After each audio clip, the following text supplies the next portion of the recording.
Arī es domāju, tiem pašiem amerikāņu 18, 19 gadniekiem, tas nevar būt labi, ka tad 25-gadīgu onkuļu lielā masveidībā brauks. Kur viņi spēlēs? Viņi nevar taču ar to konkurēt. Uz Zelūņiem pīni pa 100.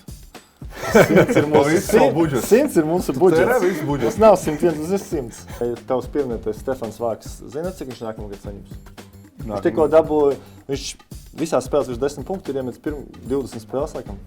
Tas ir pirmais kopš Carmelo Anthony, kurš tā kā freshmans tāds status ir savāds. Tagad katrs, kurš māk ar labo un kreiso roku driblēt, sapņotā, pietiek uz to koledžu pēc tā miliņa. Tuvākie 5-10 gadi Latvijas izlases kontekstā, cik mums spēlētāji NCAA pieredze ir izlases. Esiet sveicināti, dāmas un kungi, un laipni lūgti raidījumu Bezmaksas sports februāra epizodē. Jā, pašas mēneša beigas, bet vēl viena ļoti nopietna un liela tēma šeit Bezmaksas sporta studijā. Šķetināšu kopā ar 3 basketbola cilvēkiem. Liela nauda ASV studentu basketbolā. Kā tas atsaucas uz Eiropu un arī dzen Latviju? Lielas izmaiņas piedzīvojusi ASV studentu sporta sistēma. Ja agrāk tā bija izteikti amatieriska, tad tagad sportistiem kļuvuši pieejami veidi, kā saņemt atalgojumu. Turklāt visnotaļ apjomīgu. Kā tas ietekmē Latvijas jauno sportistu karjeras plānus, vai doties studēt un sportot uz ASV, ir kļuvis vēl izdevīgāk. Vai konkurence Amerikā kļuvusi lielāka, un vai tagad Eiropas studentiem, ieskaitot latviešus, sasniegt NCAA ir kļuvis grūtāk? Kādi ir šīs ārēji skaistās sistēmas, zemūdens akmeņi un trūkumi? Vēl viena ļoti nopietna tēma šeit pie Bezmaksas sporta galda. Man šodien līdzēs šķetināt ne jau no Rolands Eliņš, bet cits mans kolēģis Kristiāns Dilants, mūsu basketbola apskatnieks. Kristiāna, esi sveicināts. Sveiki. Tāpat Rīgas Zēļu ģenerālmenedžers šodien labā nosņojumā ieradies, un tas priecē Arturs Šenkops. Labdien! Un arī tāpat basketbola kluba LU sporta direktors šobrīd tādā oficiāla amatā varētu teikt Žans Pēners, bet jūs viņu, protams, labāk zinat kā sastās sezonas eks, vai ne? Čau. Un, tā tēma mums šodien tad studentu sports, un mēģināsim viņu vilkt varbūt vairāk caur ASV studentu sportu, pieskaroties arī Latvijas studentu, gan basketbolam, mēs redzam pie galda, tomēr ir cilvēki, kuriem tuvas ir 2 lietas. Pirmā ir basketbols, otrai nauda, un par abām mēs šodien runāsim. Tā ir, vai ne? Tā ir. Es domāju, to mēs varam par visiem 4. Tikai tās. Tā ir, gandrīz tikai tās.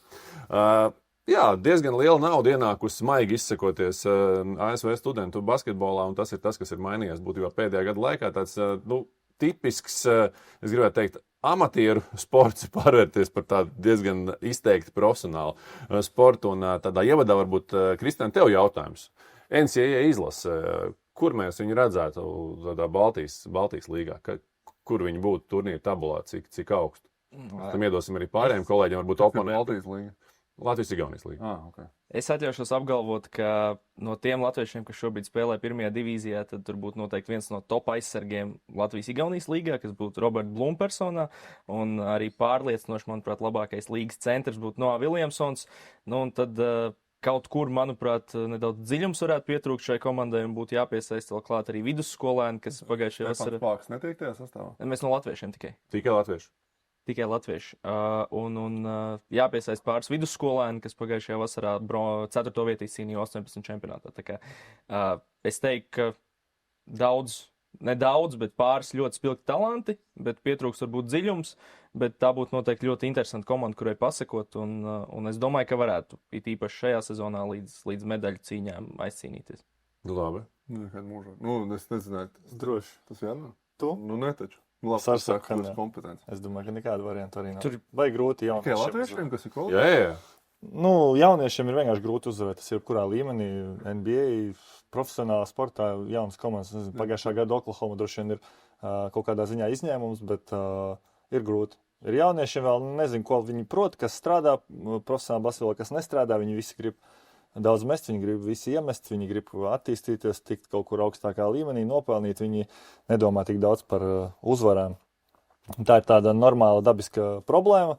Līdz ar to es domāju, ka tur pēc tevis nosauktiem spēlētājiem, es domāju, ka mana prognoze, ka tur nebūtu playoff komanda. Es domāju, tu nosauc spēlētāju, tur vēl būtu Rihards Vāvers spēlētāji, kur tiktu vispār normāli rotācijās Latvijas-Igaunijas līgā, un tālāk tur nav džekas, viņi tā īsti komandās netika. Ne, tiktu kā rezervists, bet ne jau kā laukuma spēlētājs. Tikai un vienīgi mans doma gājiens.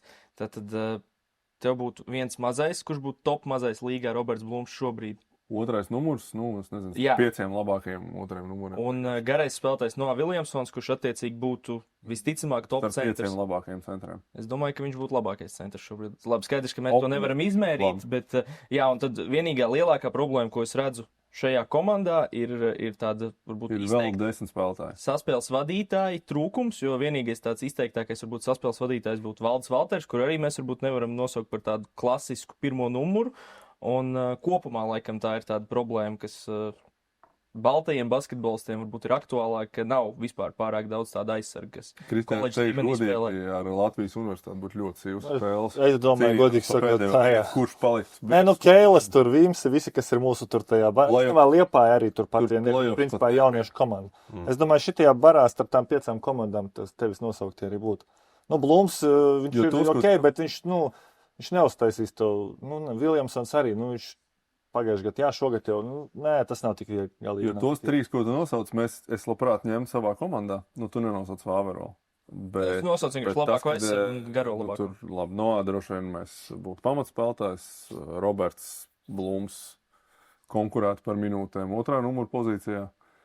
Tur mums ir Roberts Bērziņš, Šulcs, viņi visi ir plus mīnus vienādi spēlētāji, tur nekāda beiga atšķirība viņu nav tādā līmeņa ziņā. Tāpēc man grūti iztēloties, kā šī komanda izcīnīt virs 3 uzvarām. Vienkārši arī kaut vai tie leģionāri, kad mēs skatāmies tur jūs, ko parakstat, tur pat mēs tiekam pie spēlētājiem, kuri ir NCAA pirmajā divīzijā metuši 15, 16 punktus. Mēs tādus leģionārus varam dabūt, un viņi spēlē manām labāk par latviešiem, tīri statistiski un tā. Līdz ar to, principā ar vienu tur Blumu un Noah Williamsonu, es domāju, tur, tāds vidējais amerikāņu līmenis, viņi arī ir tāds, un katrā komandā tu vari atrast Keilā pat Vimsos tur spēlētāji, kur ir metuši 11 punktus NCAA pirmajā divīzijā, tā kā vidusmēra komandās, tā kā tas vēl negarantē tādu, ka tu tagad uzreiz atnāks visu. Labi, ejam tālāk, vēl viena fantāzija, NCAA čempioni, kā viņi kotējās Eiropas basketbolā, NCAA čempionu komanda, kur viņi ir Eiropas klubu basketbolā? Tas ir interesantāks. Tas ir, es teiktu... Ja mēs šobrīd gribam saprast to sportisko līmeni. Eirokaus, es teiktu, vidusmērs. Pat viņiem būtu, protams, Čempionu līgas augšgals un top komanda Čempionu līgā, es domāju, un Eirokausā uz augšgalu vairāk. Gan jau, ka neuzvarētu uzreiz tā, bet kaut kas uz to. Ja mēs pieņemtu, ka viņi tur kādu gadu trenējās kopā ar basketbolam tikai, tad, droši vien. Es neteiktu, ka viņi Čempionu līgu uzvarētu tur tās. Uzvarētu, ACB komandas viņus tur noslaucītu, bet... Es domāju, tie tādi veci piemēri ir, protams, bet kādreiz, tad, kad Latvijas klubu vēl 90. brauc tajās koledžas tūrēs, no ASK braucēna aizbrauc ar visiem leģionāriem, ar visu, un tad viņi tur parasti, kad 4 spēles uzvarēja, 5 zaudēja, un tad aptuveni tā arī var saprast, kad no tām top komandām viņi dabūna iekšā, un kā mūsu top komandas izstās Čempionu līgā, droši vien spēcīgāks par VFU, pārliecinoši, bet... nepietiekami, lai uzvarētu Čempionu līgu. Tas būtu kaut kas ļoti jaudīgs, bet, protams, tā stila adaptācija un maiņa milzīga. Tur viņiem būtu arī. Viņi tāpat visi ir atkal jauni. Tos, ko es minēju pirms tam, tā ir lielākā problēma. Tagad jau sāk vecāku palikt. Tas gan, jā. Bet, pietiek, tāpat vēl bišķi pa jaunu viņi ir, lai uzvarētu tā konkrēti kaut kādas Čempionu līgas un Eirokaus. Jauni tādā ziņā, ka viņi vienkārši tas rūdījums nav, vai ne? Tas kas varbūt šeit ir tādiem, tieši tā. Kristiāna kaut ko oponēs, kolēģi tev tā kā pirmajā jautājumā iespied stūrī pamatīgi, ir iespēja. Plus mīnus es varu tikai pievienoties, bet es biju vienkārši gatavojoties, apskatījis kaut kādas varbūt iepriekš labākās komandas. Tad, ja mēs apskatāmies, nezinu, piemēram, 18. 19. gada Jūkas modeli vai to Kentucky modeli, kur bija šeis, tad tur ir faktiski vairums ir NBA spēlētāji vai tādi, kas spēlē attiecīgi ļoti labās līgās, un attiecīgi tas talanta līmenis pavisam noteikti tur ir, lai viņi spēlētu jau kaut kādā konkrētā brīdī visi Eirolīgā, bet, laikam, tas varbūt... Bet tajā brīdī viņi ir 19, 20 gadu. Jā. NBA spēlētāji, kamēr viņi atrodas koledžā. Izmantojot Latvijas universitātes sporta direktoru šeit kā saka, klāt Latvijas universitāte uz tādu Eiropas studentu basketbola fonu. kur mēs tur atrodamies? Iepriekšējos gadus Latvijas universitāte ir braukusi pa visādām universitātēm un tā tālāk. Ir veicies kā kuru gadu. Tad, kad šeit ir gājis labi, tad arī tur ir gājis labāk. Kad šeit iet slikti, tad arī tur pārsvarā iet. Pasaules universitāte 25. gads 11. vieta, 17. gads bronza. Salīdzinoši vienkārši. Jā. Tā ir vienkārši, ja te savācās kodols no labiem latviešiem, tad arī uz tā fona mēs esam labi. Tā kā Latvijas-Igaunijas līga ir tāds labs atskaites punkts arī kaut kādai universitātei. Protams, te ir bišķi labāk līmenis, bet arī tur ļoti daudz paņem. Tur spēlē kaut kāda Viļņas, universitāte, un viņi paņēmuši džekus, kas 3 vai 4 no LKL. Vai viņi tur spēlē vai nespēlē, vai ir vienus, es domāju, vai viņi tur studē vai nestudē, kā tas viss tiek darīts katrā valstī, es nezinu. Mēs parasti braukuši esam LO ar to sastāvu, kas ir, plus varbūt kādreiz var paņemties, nezinu, tur Vītols, piemēram, man liekas, LO studējies, nešaubos. Piemēram, nākamgad, ja mums ir kaut kāds spēles vai kas, principā viņš tiks uzaicināts, viņš gribēs vai Viņš negribēs. armijā viņi nevar tā dabūt. Kaut kādu uz 2 nedēļām iedosim slīdības. Slipības labi armijā. Pārbaudīs, viņi nevar dabūt. Jā, mēs tā nostājam. Pirmdien līdz pat sestdienas svētdien, tu viņi var dabūt. Mēs parasti, man liekas, neesam veikti. Drošajām spēlēm sestdienas svētdien. Latvijā, Fināls. tad jā. Tā kā kaut kā tā, jā. Kristiāna iezīmē varbūt tās izmaiņas, ja tajos noteikumos tādas. Vai man pēc tā pirmā temata jāsas, kas te ir pasaku grāmatu, kas te Bet man ir tendence uzlikt optimistiskāko scenāriju, un es taisnības labad vadījos pēc 2 labākiem spēlētājiem.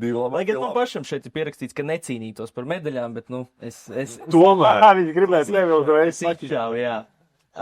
Jā, bet, respektīvi, NCAA izmaiņas.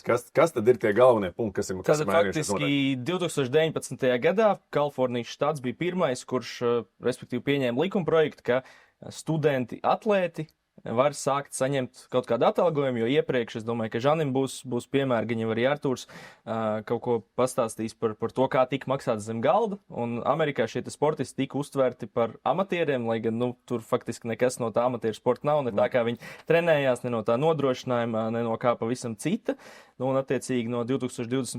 gada vasaras parādījās šie name, image, likeness darījumi, kur skolas un viņu, attiecīgi, absolventi, kas iesaistās un turpina atbalstīt savus skolas, varēja sākt maksāt. Un vēl pagājušajā vasarā tika spērts vēl viens solis uz priekšu. Šis te viss tika nedaudz tā kā nokontrolētāks vairāk, un tika sadalīts 2 daļās trešo pušu iesaiste, kas ir tīrākie reklāmas darījumi, ko attiecīgi tagad spēlētāji var veikt ar konkrētu platformu, kas to apstiprina, un attiecīgi arī pašas skolas var tagad maksāt konkrētāku summu, kas vairāk izskatās pēc algas, un tur gan ir noteikts budžets, un tas gan šobrīd pēc jaunākiem noteikumiem dalās uz visiem sporta veidiem.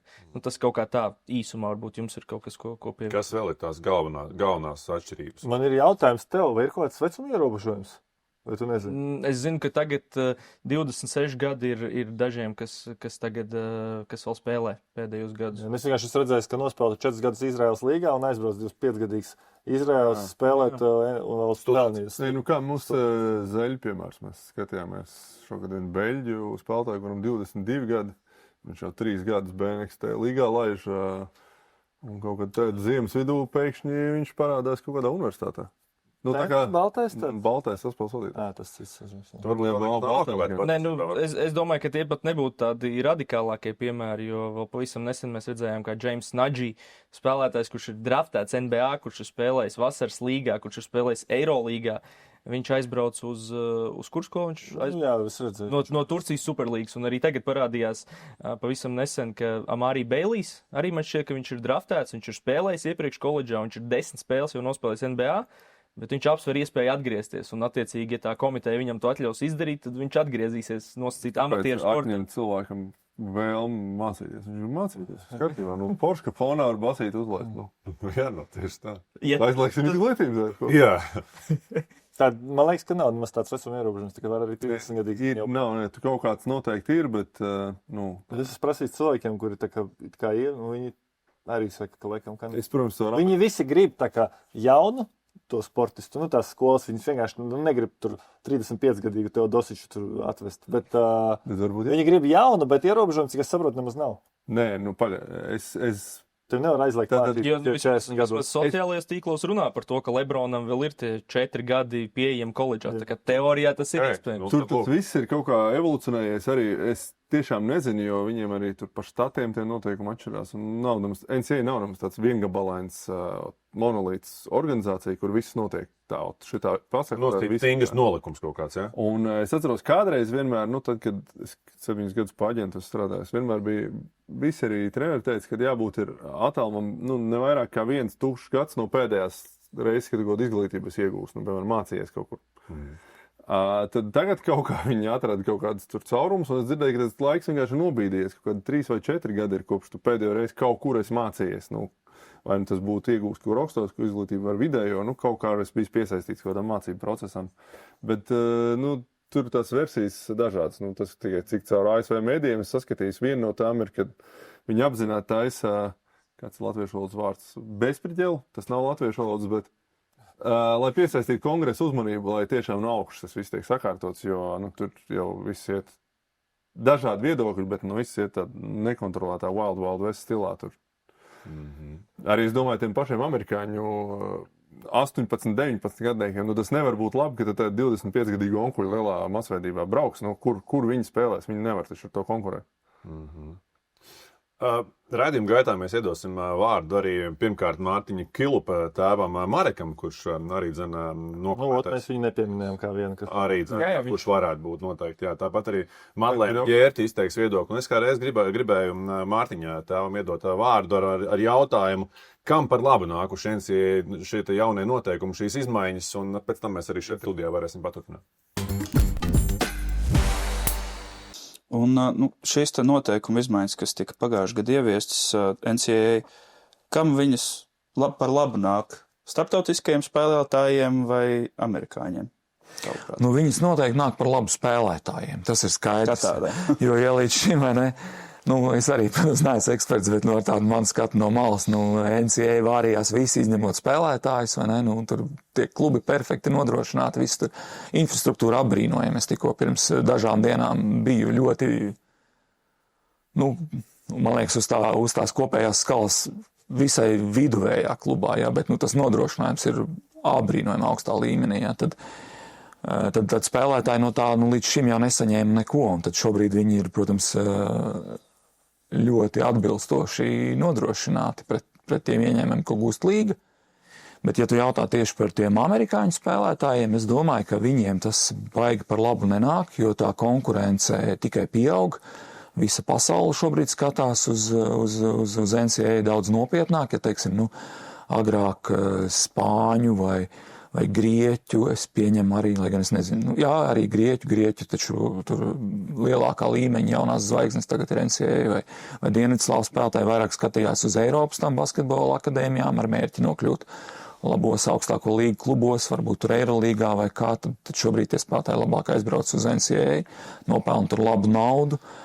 Un pēc tam viņi tāpatās izveidos to karjeru Eiropā, atbraukuši no turienes. Un, ja tu esi labi līmeņa spēlētājs, gan jau, ka tu arī tiksi, īpaši savas valsts labos klubos. Tā kā, jā, es domāju, ka amerikāņiem ir smagāka konkurence jāiztur nekā līdz šim.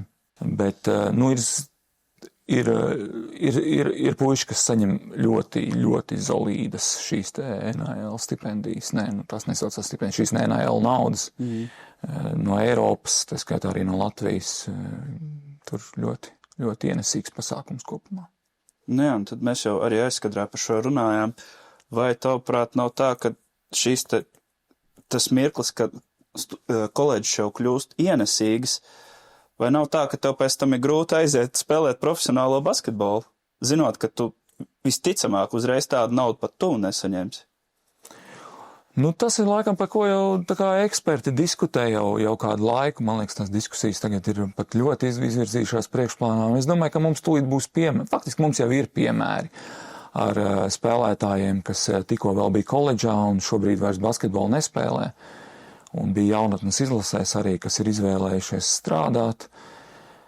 Visdrīzāk tādēļ, ka spēlējot tur tās NIL naudas ir nesalīdzināmas, ar ko tu vari nopelnīt profesionālā basketbolā, noslēdzot līgumu. Piemēram, Latvijā vai Igaunijā vai, nezinu, varbūt tur kaut kādā vidusmēra klubā kaut kur Nīderlandē vai kādās tādās valstīs.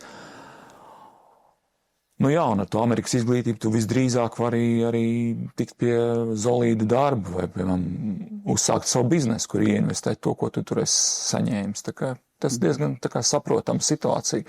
Un es domāju, ka tādi, tas mans subjektīvais viedoklis, bet es domāju, ka tādi piemēri mums tūliņ būs vēl tuvāko gadu laikā. Viedoklis no talantīga basketbolista tēva, un šeit konkrēts jautājums varbūt jums arī studijā. Cik viegli jauniem spēlētājiem ir pēc tādu lielu naudu saņemšanas atgriezties šeit profesionālajā basketbolā? Es šo viedokli esmu dzirdējis vairākas reizes, un es vispār neredzu loģiku nekādu. Tu nopelnīji naudu, tad tu vai nu spēlēt, vai nu strādāt. Kāda starpība? Tev brīva izvēle būtībā. Jā, tu arī pirms tam tu pabeidz augstskolu NCAA, un tu vai nu strādāt Amerikā, vai nu brauc pelnīt uz šejienu. Kāda starpība, cik tu pirms tam nopelnīji? Tā kā, es nezinu, kāda loģika. Nopelnīt tu 100 000 vai tu nopelnīji 0. Tev tāpat ir jāiet vai nu spēlēt, vai nu strādāt. Un tu to lēmumu pieņemsi atkarībā no tā, vai nu tu gribi spēlēt basketbolu, vai tu gribi palikt strādāt. Žēndoši, tas jautājums ir tāds, ja tu iepriekš esi saņēmis, 200 000 sezonā, ja, un tagad jāatgriežas Eiropā, kur jāspēlē par, bet tu jau nevari salīdzināt. Nevar. NHL vai, tu vari salīdzināt, vai tu esi strādāt, vai tu esi spēlēt. Tā kā divi varianti. Viņi bija tādi paši gan pirms tam, gan tagad. Attiecīgi, tu to potu noliec malā, tāds jauna dzīve. Nē, tu nopelni 100 miljonus tur pirms tam. Jā. Es teiktu, jā, bet 100 miljonus neviens nenopelni. Teikšu, mūsu, piemēram, zaļos. JPPG šogad saņēma pie mums atalgojums 15 reizes mazāks kā koledžā. Es nekad mūžā neielīšu viņam galvā, bet acīm redzam, cilvēka galvenā problēma bija nevis viņa spējas, bet viņa motivācija. Kāpēc viņš šeit bija nemotivēts, es nezinu. Bet mums mums ir Brodijs Foks, viņš saņēma 90 000 gadā pagājušajā gadā. Viņš atbrauc un pie mums spēlē pa velti, viņam bija trauma, viņam teica vēl fizio, ka nevar spēlēt, viņš teica, es spēlēt par TRSU. Mums ir arī Fidlers, kurš saņēma 10 reizes vairāk, bet viņam nav nekāda. Viņam nav problēma, tā kā es domāju, tas nav dēļ NHL naudas, tas ir dēļ cilvēka. Tas ir viens no faktoriem. Skaidrs, ka ja tu esi darījis vienu darbu pa 100 un tu vari šo raidījumu pat 10 000, un tad tu saki, klausies, no nākamā gada tu vari vadīt pa 500 eiro. Un tev vienkārši būs vairāk par ko padomāt. Ja tu līdz šim vadīji pa 0, un beidzot tev kāds par to samaksās 500 eiro. Tīri psiholoģiski domāju, tur ir kaut kāds. Jā, bet tā ir alternatīvas izvēle. Vai nu tu esi strādāt? Pārāk racionāls man es. Cilvēki taču emocionāli domā. Tāds ir, jā. Es neredzu tur. Es domāju, ka neviens. Tev nebūtu. Tas viņš tur pieminē aptuveni, nezinu, Bagatskis, ka ir beidzis spēlēt. Es domāju, viņš beidzis spēlēt nedēļ tā, ka viņam tur bija NHL vai vienalga, kurš vēl ir beidzis. Es domāju, ka ļoti daudz ir spēlētāji. Atnāk, visa situācija ir mainījusies. Tev samaksāja naudu, kas ir ļoti liela.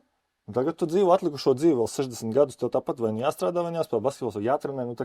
Tas ir būtībā kā spēlētājiem profesionāli beidzot karjeru savā ziņā. Tu tāpat sāc jaunu dzīvi un sāc dzīvot no jauna. Tas viens posms ir beidzies, tā. Ja kāds nopelnīja tur 5 miljonus vai vairāk, tad viņš varētu domāt, 5 miljonus sainvestējot, es varu vispār neko nedarīt, man nevajag vairs ne basketbolu, neko spēlēt. Bet tādi ir ļoti maz piemēri.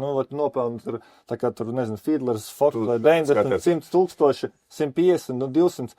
Tas tavā dzīvē, tas neko nemaina reāli. Bija forši, ka vismaz ir par ko padzīvot bišķiņ, bet tā Kristian, to ar jauniem basketboliem. Viens reāls investīcija piemērs, piemēram, šogad ar Artūru Žagaru spēlēja Armando Beikots. Viņš vēl spēlēja NCAA arī tad, kad Francis Lācis spēlēja. Viņi, man liekas, pat spēlēja tajā marta trakumā viens pret otru, un viņš attiecīgi izmantoja maksimāli ilgāko laiku, ko viņš var NCAA pavadīt. Šie 5 gadi vai pat 6, ja viņš tur redširtoja kādu gadu, un viņš attiecīgi savā dzimtajā štatā uzbūvēja pāris viesnīcas, un tagad par to NHL naudu, un tagad parakstīja vēl līgumu Fenerbahčē. Tā kā viņš attiecīgi ir to naudu pilnībā investējis, uzbūvējot viesnīcas, kur viņam tagad ir principā savs tīkls savā štatā, un tagad viņš vēl Fenerbahčē saņem lielu naudu, un tas ir, tā kā attiecīgi jau kā viņa alga, un tad tā viesnīca ģenerē jau kaut kādu pasīvo ienākumu. Ne? Labi.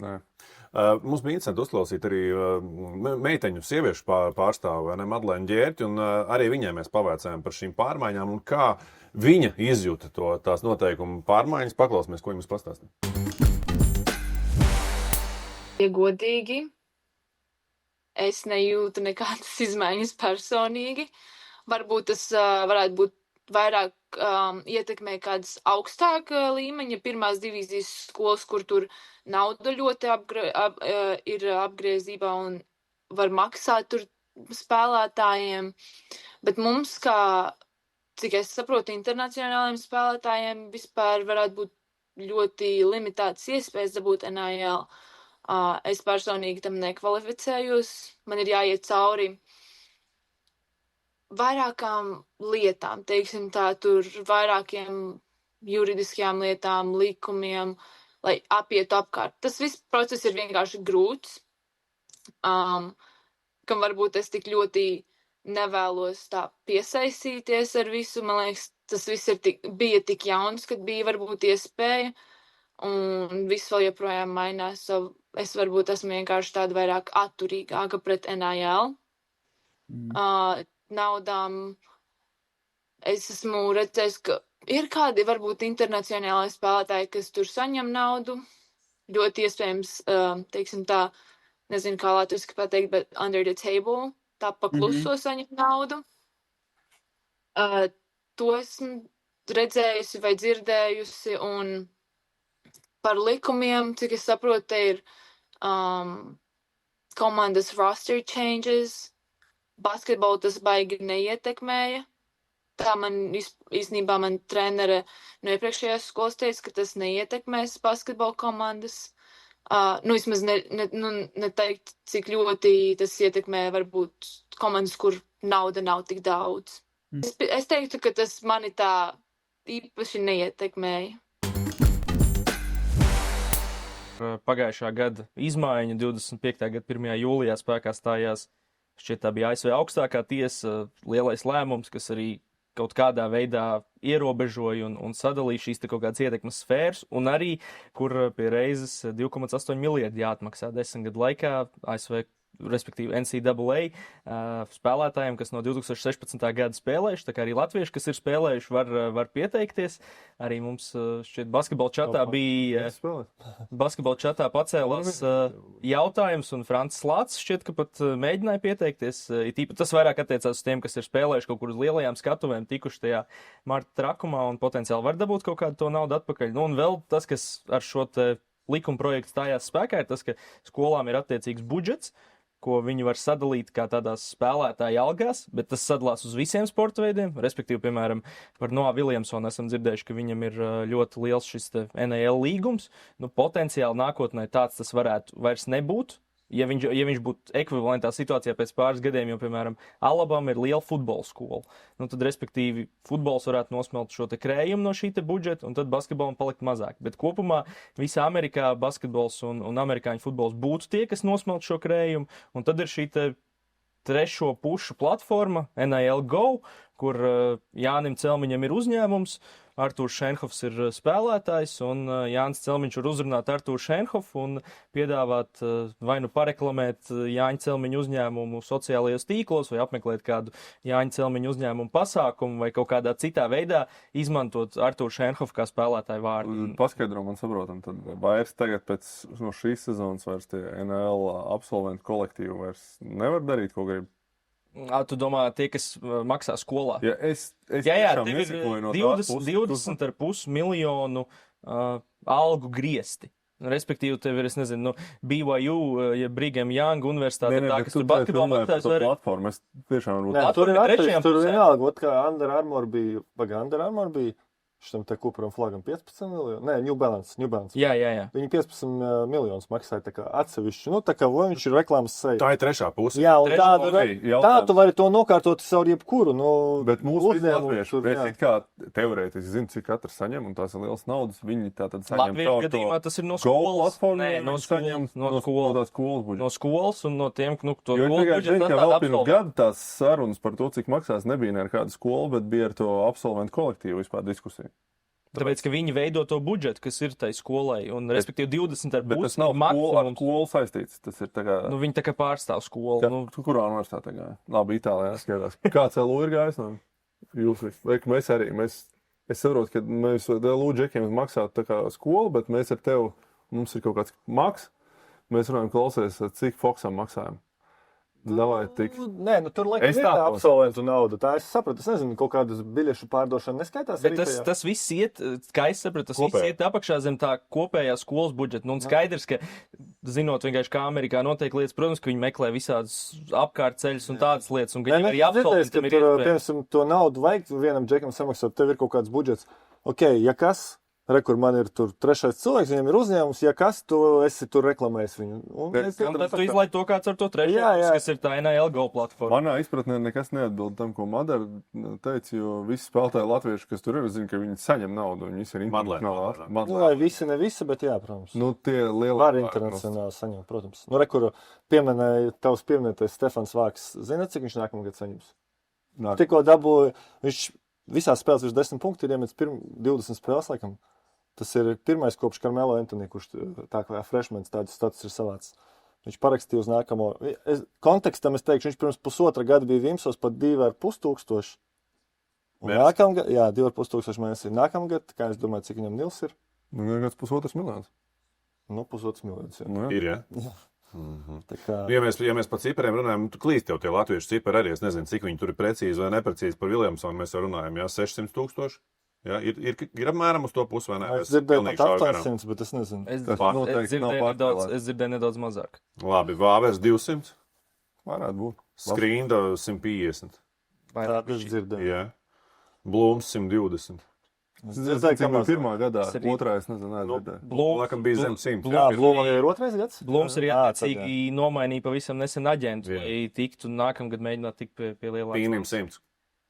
Tā runā. Tā runā. Precīzi, tā runā. Ja mēs par Williamsonu runājam, Uz Elu ņem pīni pa 100. Ir visu savu budžetu. 100 ir mūsu budžets. Tērē visu budžetu. Mums nav 101, mums ir 100. Nu, Īstenībā jūs mums bišķi papildināt, mums ir 102. o, bet tad tas 2 paliek, tu pa sotak ņem. 2 mums ir, jā. Un 2 mums ir tikai. Tu tis Pa paliks 2 pār? uz gadu pinni. Nē. Labi, pa 2. Tev gribētu Mums vajag vēl dalības maksu tiesnešiem. LBS, lai tiek galā, viņš labs gads, labs čemps bija. nu lūk, kā uzreiz. Es domāju, ka jāpapildina uzreiz pie šīm te spēlētāju summām, ka no tās attiecīgi vēl ir jānomaksā viņiem nodokļi. Nu, neapšaubām. Ir dzirdēts, ka kaut kāda. Reku nodokļu nemaksātājs, ja? Studijā. Nepateikšu precīzi, kā šī sistēma strādā, bet ir dzirdēts, ka ir daļa, kas izvēlās to darīt caur kaut kādiem Latvijas uzņēmumiem Latvijā, jo tad tās nodokļu likmes ir mazākas, protams, nekā ASV. Nu, un, protams, vēl faktiski visiem šiem spēlētājiem, izņemot Noah Williamsonu, jo viņš izvēlējās sev pārstāvēt pats, ir arī, protams, kaut kāds procentiņš aģentam vai starpniekam, kurš palīdz sakārtot šos te.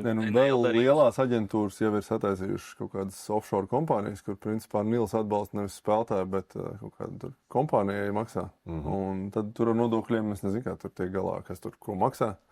Bet es zinu, ka lielās, vismaz basketbola lielā aģenta, es tādas sarunas vismaz esmu dzirdējis, kad viņi ir uztaisījuši arī šo kā apiet. Svarīgi, ka tu pieminēji, ka tu esi dzirdējis sarunas. Es dzirdēju, sēdēju un runāju. Protams, to mēs vienmēr varam atsaukties. Kaut kur dzirdēju. Ja mēs par Williamsonu runājam, tad mēs pagājušā sezonā šī pat raidījuma ietvaros veidojām Latvijas sportistu, pelnošāko sportistu topu. Nu, tad Williamsons būtu tur ap top 10, tā rupi sakot, Latvijas pelnošāko sportistu sarakstā. Tad mēs varam Viņš bija lūp pirms 3 gadiem laikam. Viņš bija, jā. Nu, tā kā dzīve mainās, ja? Jā. Kā dzīve mainās. Varējām dabūt. Ja viņš turpina studentu sportā, turpina spēlēt, nekas nav mainījies. Tā kā NC atmaksās 10 gadus atpakaļ visiem iepriekšā, mēs arī varētu pateikt, negribu atmaksāt 10 gadus atpakaļ. Jā. Vispār loģika NC ir ļoti liela. Tas ir reklāmas imidžs, vai ne? Jā. Kā viņi tagad maksās naudu 10 gadus atpakaļ? Nē, viņiem tā kā tiesā uzlika sodu, un tad vienkārši es zinu, ka mums gāja par to runu čatā. Tagad var cilvēki, kas ir spēlējuši, var pieteikties, un ka, piemēram, Francim Lācim bija kaut kādas cerības, kā to saprotu, bet kāda ir loģika, jo tagad maksā par to, ka tu, piemēram, New Balance reklamē, tu reklamē. Piemēram, Francis Lācis 10 gadus atpakaļ nevienu nereklamēja, un tagad viņam maksās naudu nosacīta par to, ka viņš varēja. Saprot, ka reālajā dzīvē jau nemaksā ne par kādu name, image un likeness, bet par spēlēšanu. Nosacīt. Flagam. Nē, nu kā jau. Es domāju, Noā Viljamsonam noteikti nemaksā par to, ka viņš iet un tur kaut kādu batoniņu. Nu, jā, bet vismaz loģika kaut kāda tam ir. Šeit loģika kāda. Tie 2,8 miljardi, kas jāatmaksā, es saprotu, ka tas nāk no TV translācijām, no skolu ieņēmumiem, jo vienkārši tas ir kaut kas nenormāli populārs Amerikā. Stāsts jau ir par ko, stāsts ir par to, ka 30, 40 gadus koledžas sports pelna naudu, un tie, kas to naudu ģenerē, spēlētāji ko nesaņem. Tas jau ir tas būtības. Tāpat kā olimpiāda. Nākamais gaidām, kad olimpiāda tiesāsies. Jā, nu, viegli lieta jau sāk par to. Tas ir diezgan meistarīgi, kā olimpiskā komiteja ir piespiedusi visas planētas sportus. Tas nav diezgan meistarīgi, tas ir top meistarīgi gājiens. Jums ir iespēja piepildīt savu sapni, un mums ir iespēja savukārt nopelnīt. Tā kā skrienam! Bet tas nopelna vispār baigi, jā? Olimpiskā kaut kāda komiteja vai kas? Protams. Un ko viņam to naudu? Milzīgi. Tas atgriež Nacionālajās federācijās, attiecīgi mazāk turīgās dabū vairāk, turīgās varbūt dabū mazāk, nu tur tas sadalījums. Sadala tur. Nu, tā daļa, ko viņi sadala, ir ļoti. Maksā kaut kādas tās licences, ko tur kaut kāds B, tur nav. Ko maksā? Nu, droši vien tā, es nezinu, bet tas, ka tu esi olimpiskais čempions, tu droši vien domā, tev vēl sotaciņu vai cik? Tu varētu miljonu nopelnīt, jo te ir nopelnīts miljards šīs pat formā. Tev tur. Nu, jā, varbūt es nezinu tās proporcijas. Atgriežoties tēmā, medaļu veiksmīgs uzņēmējs LU absolvents šobrīd vēršas pie tevis un saka, Klau, Žani, es gribu palīdzēt basketbola komandai, es nezinu, pa 50,000 esmu gatavs, nezinu, paņemt tur 2 spēlētājus. Ir bijuši šādi piemēri, tiešām veiksmīgs uzņēmējs bijušais. Es ļoti gribētu, lai tāda uzrodās, bet mēs viņu tagad šobrīd uzrunājam. Tas super, ja godīgi tempu pacēla, es ļoti ceru, ka kāds tāds būs. Un tas patiesībā pārsteidz, kāpēc es negribētu atbalstīt savu bijušo skolu. Es nezinu, kā to Buļs dara, bet godīgi sakot ļoti grūti. Es gan, es uz to neesmu. Nu, droši vien, jā. Jo, ja viņš var, tad visi var. Bet vismaz mūsu gadījumā īsti nav. Un tas nav tik viegli, un jā, paši cilvēki, kā tu stāsti, nenāk. Bet, jā, es droši vien no tāda viedokļa es teiktu, ka, principā, kā es to redzētu, ja viņš man atnāktu, es teiktu, mums ir loģika nevis paņemt tur dārgus leģionārus, bet mums būtu loģika paņemt spēlētājus, kuriem es uzskatu, ir tādi džeki mums, kuri 18, 19, 20 spēlē, un viņi atrodas tagad kaut kādās vai nu jauniešu sistēmās Spānijās vai Itālijās, un viņiem vajadzētu spēlēt jau normāli basketbolu. Mēs viņus paņemtu uz LU, labāk samaksāt tur, nezinu, to pašu naudu, ko maksā kaut kāds tur Valencijas un visādas citas. Un mēs viņiem iedodam 30 minūtes spēlēt pie večiem, nevis iet spēlēt tur pret kaut kādiem bērniem. Nu, viņiem ir 19, tur 20 gadi. Viņi spēlē jauniešu līgās, tur met kaut kāds 30 punktus. Man liekas, ka tas ir, viņi bišķiņ sevi kaut kādā ziņā ir sasaistījuši, un ne viņi tiks tur spēlēt kaut kādā lielajā Valencijā vēl tuvākajā laikā, un ja spēlēs tad tās 2 minūtes, tas nav basketbols. Es domāju, ka tādus 2, pieņemsim, labākos talantus, viņi atbraukt šeit, spēlē 30 minūtes, nezinu, zaļā gaisma un pret večiem, vismaz, lai saprastu, kas strādā profesionāli basketbolā, kas nestrādā, ko vajag varbūt atsijāt, uz ko varbūt vairāk pastrādāt. Un, ja mums ir labi, tagad, es teiktu, no U20 līdz U16 mums ir labs periods. Un, principā, es ļoti gribētu, lai kāds no šiem džekiem ir pie mums, bet, diemžēl, nav sanācis dabūt nevienu. Es ceru, ka sanāks. Arī pavēlti viņiem vajadzētu nākt, manuprāt. Mēs varam parakstīt, mums izīrēt. Tā drīkst? Ja jums tāda ir?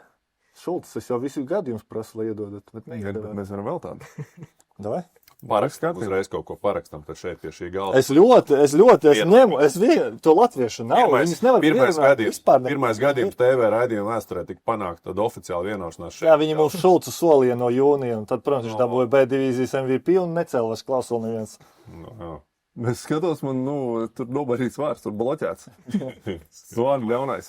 Skaidrs, par nopietno runājot un paturpinot, Kristian, tu esi papētījis arī tās TV auditorijas un visas tās lietas, jo skaidrs, ka kaut kā to naudu maksājot, tev kaut kā tev viņi ir jādabā atpakaļ, vai ne? Kaut kā tam biznesa modelim jāveidojās, un tad ko rāda tur tie TV reitingi, jo tur ir kosmos patiesībā. 2025. gada ASV top 100 skatītākās pārraides.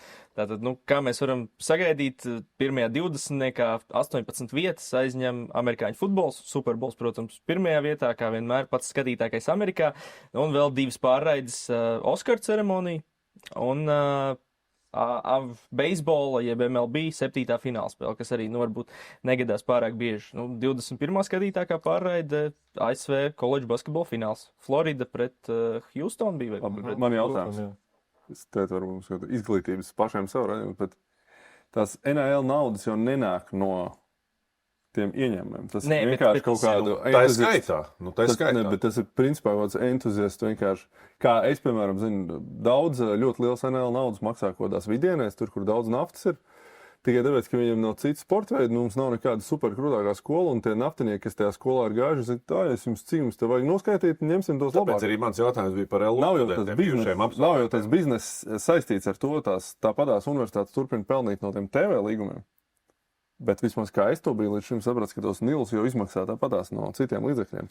Viņi jau tiesājās, vēl tāds pats galvenais, par ko viņi tiesājās, ka ir tā kā NBA, kur ir tiešā sastājas, cik nopelnām davai, tad pusīt aiziet sportistiem. Tas jau ir nākamais lielais. Es saku, ka šobrīd ir 20,5 miljoni, ko skola var izmaksāt no tiem saviem Vai tu ieņēmumiem. zini, vai viņi izmaksā no saviem ieņēmumiem, vai tas tomēr no sāniem? Jo es zinu, ka vēl pagājušajā gadā līguma tika slēgta ar kādām citām vispār kompānijām nesaistīts. Tas ir no skolas ieņēmumiem. Tu mācies ģūkā, bet tu neslēdz līgumu ģūku, tu slēdz ar kaut kādu. Gan jau viņi tos 20 jau pārtērējuši, un tad vēl pārējiem tur sasaist ar šitādiem. Nu jā, ja tev ir AJ Dibānce, kuram ir 7, nu tad tev ir vēl citi sporta veidi skolā un vēl citi spēlētāji komandā. Jā. 40-50 spēlētāji, tur katram šī grib. Kaut kas te nelīmējās kopā. Nu, tā būs iespēja papētīt, varbūt pēc tam. Man ir ko darīt, man nav laika. Tā varētu būt. Bet šī stunda ir interesants. Jā, tieši tā. Par jums konkrēti, jūsu laiki un jūsu iespējas izskatījāt kaut ko tādu vispār braukt, bija piedāvājumi, nebija darīt, jo, toreiz tas bija tomēr, kā mēs jau raidījuma sākumā teicām, tāds izteikts amatieru un iespēja studēt un papildus spēlēt basketbolu. Šobrīd droši vien, ka spēlēt basketbolu daudziem ir primārais un studēt ir otrais plāns. Nu tā. Līdz racionālais pastāstīs? Jā. Nē, man bija kaut kāda varianti, pēc 10. klases vai nu uz Rīgu iet, vai nu uz Ameriku, jo mēs tieši bijām kaut kādā turnējā uz 2 nedēļām, visādām skolām, tur paspēlējām, turp šurp, un principā kaut kāda piedāvājuma bija. Bet man toreiz bija ar sirdi problēmas, un visi mani baidīja, ka Amerikā ir baigās slodzes tur, un viņi tur gaļas mašīna, un neviens ar tevi neoklasies, ar te Latvijā visi tevi tur piesargās, pasargās un tā tālāk, un tā es bišķiņu sabijos un neaizbraucu uz Ameriku. Bet, man tad dažreiz iemet tādu, iedomājies, to LU laikos būtu, kad labākajos gados būtu uz NCAA tomēr aizbraucis. Es tāds, droši vien būtu nopelnījis, varbūt pat vairāk nekā savā karjerā. Ka tāda Nils nebija. Nē, nebija, bet, ja mēs pārnesam manu kaut kādu to 20, 19, 22 gadu sniegumu LU, droši vien, ka es dabūtu tā kā vāks tur pirmo to, kaut kādu to pirmo. Es domāju, tā atšķirība spēlētāja mentalitātei, ko es esmu redzējis, tad, kad nebija Nila naudas uz Ameriku, brauc tikai tie no tādām apzinīgākajām ģimenēm, izteikti racionāli ilgtermiņā plānojoši cilvēki, kur zina, paspēlēs 4 gadus iegūšu izglītību, ja tas sports jau ir tāds, kā ir, tad tagad katrs, kurš māk ar labo un kreiso roku driblēt, sapņotā, pietiek uz to koleģi pēc tā Niliņa. Un tepat nav... Bet tādiem nemaksā, Protams, ka tādiem nemaksā, bet tā kopējā mentalitāte ir mainījusies no to, kad, principā, kādreiz brauc, ja kāds aizbrauc, tie labie domā, tas gan ir mudaks, man tad tulītās skonķiks samaksās 5 sotaks, tas skrien tur kaut ko vēl viņam uz skolu jāiet. Tad tagad ir diametrāli mainījusies tā domāšana pretēji. Bet, man liekas, kaut kur tieši arī ap Žaņa gadiem bija kaut kāds tāds neliels bums, ka tur aizbrauc gan no 92. gadiem vairāk, gan no 91. gan no 90. Daudz brauc visu. Bija, ka tajā brīdī bija arī kaut kāds tāds neliels uzplaiksnījums. Visi gribēja. Manu vecumu visi gribēja braukt uz turien. Tas bija tāds, ka Amerikā ir forši. Manu vecumu tieks aizbrauc uz Ameriku. Grāfs aizbrauc. Tas gan ir muļķis sačakarē. Nē, mums tas tiek kā ķips stilīgi. Tev arī tur taču draugi palikuši, man liekas, kas aizbrauc. Viņi strādā, viņi pelna daudz vairāk, nekā mēs te visi personīgi pirms Nila naudas arī teikt, ka braukt uz Ameriku ir kopumā gudrākais lēmums. Pirms. Arī pirms. Tagad tas ir vienkārši. Ja tas ļoti labs, to arī ļoti daudz naudas nomalnīt. Tikai nav baigi jādomā, manuprāt. Un arī pirms Nila naudas tas bija krietni populārāk meitenēm nekā puišiem, jo jaunatnes tur vecumos meitenes vienmēr tur no katra gada pa kādai aizbrauc puiši, gan, tas varbūt gan jau, ka no katra gada bija kāds pa vienam, bet meitenēm tur bija vairāk. Šobrīd NCAA pirmajā divīzijā mums ir 14 jaunieši, 7 puiši, 7 meitenes. Tā, ka tā ziņā tur, teiksim, tā atšķirība nav. Mēs ar LU, tas bija mūsu sākotnējs uzstādījums gan uz latviešiem, gan pēc tam sapratām, ka vajag ārzemniekus ņemt. Mēs parakstam spēlētāju, iedliekam, ka viņi mums maksās kaut kādu procentu no Nila, mēs viņiem iedodam minūtes, viņi uzbūs to statistiku, aizbrauc uz Ameriku un maksā mums kaut kādu procentu no sava NL. Jo skaidrs, ka tādā vecumā neviens tev nedos 30 minūtes, kā mēs dodam. Nu, reāli, neviens cits nedos. Un, manuprāt, tas ir super loģiski. Tas ir ļoti labs ieguldījums nākotnē. Bet šeit neviens negrib. Ja es būtu jaunais basketbols, es tikai iet uz nu, tas tā kā dāvana no debesīm. Un man visvairāk pārsteidz aģenti. Jo, manuprāt, aģentam būtu jābūt tam, jo Džeks, viņam ir 18 gadi, viņam maksā, piemēram, 1000. Viņš, kāpēc man jāatsakās no 1000, es neatteikšos. Bet, manuprāt, aģents būtu tas, kurš pateiktu, ok, es nosakšu no sevis, aizēj, iemet tur, 17 punktus un brauc, un tu dabūsi tur savus... Notiecīgi pietrūkst Žani ilgtermiņa domāšanas. Manuprāt, jā, un es esmu ļoti pārsteigts, ka neviens nav atnācis, un es, piemēram, kaut kāds pagājušā gada, skrindas variants. Viņš zaļos vēl nevarēja tur nospēlēt tā, lai uzbūstot. Viņš būtu atnācis, manuprāt, un nospēlējis LU ar labu statistiku. Es domāju, viņš dabūtu reiz 2. Nu jā, redz, viņš negribēja. Un tā pārsvarā gan neviens tā kā negrib vai atteikties no naudas, vai līgums, vai aģents domā, neko es tur čakarēšos. Tā kā, es nezinu, man bija tas pārsteigums. Mēs dabujām 2-3 cilvēkus, kas ir ar to Nilu mūsu tā kā līgumā ielikti. Bet, godīgi sakot, nav jau, mēs nedabūjam tos top talantus. Nu, tā kā, lai dabūtu Nilu, tev vajag būt top talantam. Nu, mūs tam Armēnim it kā bija variants uz nākamo gadu braukt uz NCAA, bet arī viņam to Nilu piedāvā 20,000 uz gadu. Nu, zin kā, mēs kaut tur procentiņu tā dabūs, tas īsti nekas nav. Pie tam viņam angļu valoda slikti ir, un mums ar uzturēšanas atļauju bija baigās problēmas. Tur nevarēja, zin kā, viņš no Armēnijas, viņš nevar tā viegli palikt. Tā kā, nu, tāds pirmais, kur man likās, ka mēs varētu dabūt, mums neizdevās. Nu, tagad, nezinu, Rūdas Donis, piemēram, arī ir uz kādiem tādiem nosacījumiem. Es domāju, viņš teorētiski var nākamgad aizbraukt, vai viņš dabūs Nilu. Vēl gadu viņam vajag pakačāt. Es jau labprāt, bet visi jau grib uz to Ameriku, un, protams, viņam ātrāk jābrauc. Viņš sevi pierādīs, viņš jau nākamajā gadā dabūt NL. Un tad 3. vai 4. viņš pēkšņi labi sāk spēlēt. Tā kā droši vien, ja viņi gribēs tikai par, lai brauc un tā kā... Bet no LU šī tāda ilgtermiņā politika, ko jūs darīsiet arī turpmāk, nākamos gadus plānojat, vai, šis bija eksperiments. Vai pirmais gads pierādīs eksperiments nestrādā? Mēs, manuprāt, Latvijā bieži vien ir tas, ka mēs tā uzreiz gribam visu. Jā. Šis varbūt atkal stāsts, kurā, 3, 4, 5, varbūt pat 10 gadu termiņā, kad mēs pierādam, mēģinam, mums ir viens labs piemērs, un tad tā labā piemēra, tu vari arī tos pārējos piesaistīt. Šobrīd nav labi piemēri, līdz ar to tev... Tā arī mēs mēģinam darīt, un noteikti tā arī mēģināsim. Bet ir tā pārliecība, ka arī nākamās sezonas šo var paturpināt? Mēs mēģināsim. Nu, tas ir atkarīgs no spēlētāja, vai viņš piekrīt uz tādiem nosacījumiem. Vai nē, protams, jo viņš ir labāks, jo viņš tā kā mazāk nosacījumiem grib piekrist. Nu, tā, bet es domāju, mēs noteikti uz to spiedīsim, mēs tā gribam darīt. Protams, ideālā gadījumā, lai mums būtu tur, 7, 8 latvieši, kuri no jauniešu izlasēm, kuriem ir perspektīva aizbraukt, bet, un lai viņi vēl studē LU, bet, diemžēl, nav tik viegli. Mums ir šobrīd 3 ārzemnieki, un mēs uz dažām spēlēm tāpat esam tur 7 spēlētāju sastāvā, jo vienkārši grūti savākt. Lai tev ir 10, mums bija uz vienu spēli asistents iekļauts sastāvā, jo, reāli ir grūti savākt spēlētājus. Jā. Viņš labs? LBL2 viņš spēlēja. Viņš pagājušajā bija LU, tā, bet pats fakts, ka nav viegli savākt spēlētāju. Nevar Nilu dabūt vēl. Viņš jauzo.